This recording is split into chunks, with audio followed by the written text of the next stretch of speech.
Hi, I'm Opal Polk. I am a senior design engineering student here at Trine. I went into engineering because I realized that I love creating things. I love problem solving. I absolutely adored using CAD, SolidWorks, NX, Autodesk. It didn't really matter. I've caught on pretty quick with those and I absolutely love them. I've always worked on machines with my dad. I've done so many different projects family-wise and here at Trine, anywhere from building cabinets to programming robots that didn't totally work. It just comes with experience. Trine itself was such an inclusive place. When I first visited here my senior year of high school, which was about 4 long years ago, I talked to the head of the mechanical engineering department because I came to Trine as a mechanical engineer student. And I met with the head of the department, Dr. Darrell Weber. Absolutely love the man. I went and visited some other schools and I wasn't as impressed. Granted, as soon as I walked onto campus, I felt I was home. I felt like I was where I needed to be, which was a fantastic feeling. And I looked at my parents after the second or third visit here in general, because I did some engineering days and some other stuff. And I went, this is where I need to be. And they said, okay, we'll figure it out. We'll get it done. And it's been the best experience. I couldn't picture myself anywhere else. And I couldn't picture myself in any other department, any other program actually, because I feel like I'm worth my weight. I feel like since I am a female, it is harder to kind of approach dealing with the engineering and dealing with that stigmatism of, oh, she's a female, oh, she's in a man's world. Yeah, that happens.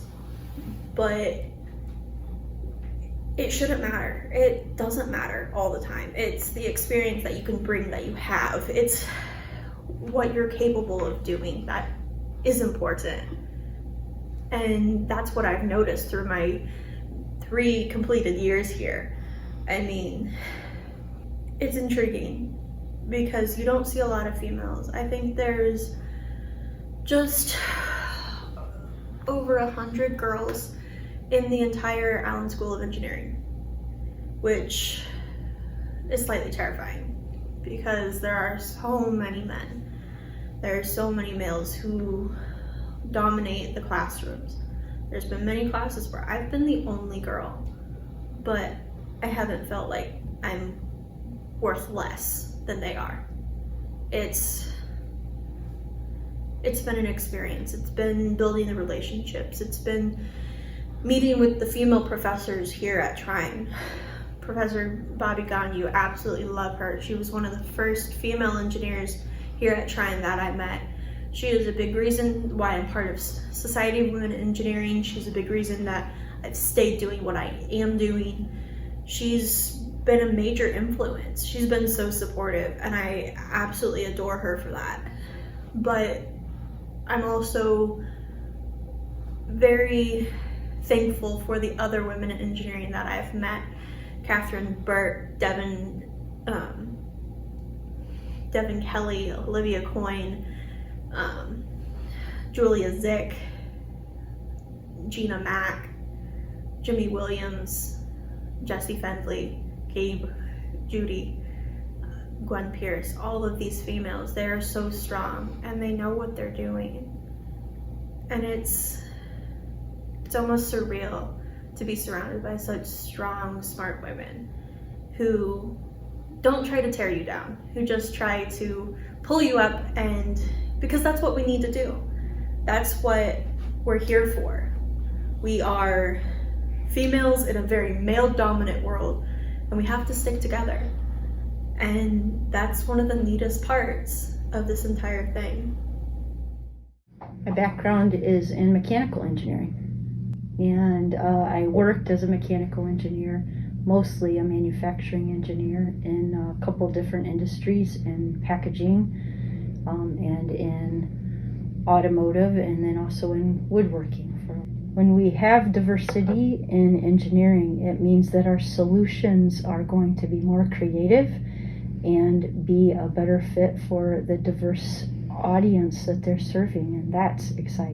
Find some good mentors, whether they're men or women, somebody who can give you good advice and who you can take criticism from so that you can work on your weaknesses and turn them into strengths. I would like to say that could be another woman in engineering, but unfortunately, we as women can be the most critical of each other. So just find somebody who can be a good mentor for being a leader, being an engineer, and like I said, who you can take constructive criticism from. Trine has had a long-standing history of being an engineering school. It began in 1902 to be exact. It wasn't for another 19 years that a woman would graduate with an engineering degree. That pioneer was Florence Kramer Brayton. In 1921, Mrs. Brayton graduated from then Tri-State University with a degree in civil engineering. She went on to work for several companies as a mechanical drafter.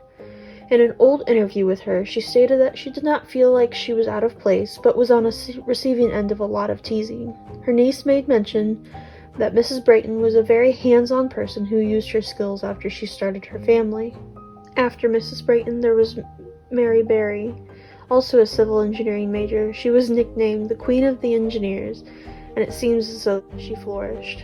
After Berry, there was Fern Hood, who was also civil in 1926. There was Eleanor Tarbell, who was civil in the 1930s. There was Margaret Tress, chemical engineer, in 1939. There was Greta Jean Bodie in 1949 as a chemical engineer. There was also Eleanor Kermick in 1954, and she got her drafting certification, which was also a pretty big deal. There was also so many more. We started to see more women in mechanical, aerospace, as well as more civils and chemicals. And now we have so many in electrical and our newer programs of biomedical, CSIT, and design engineering tech. This has been an incredible journey for us all, and we as a whole are so very proud of where we started and what we have become.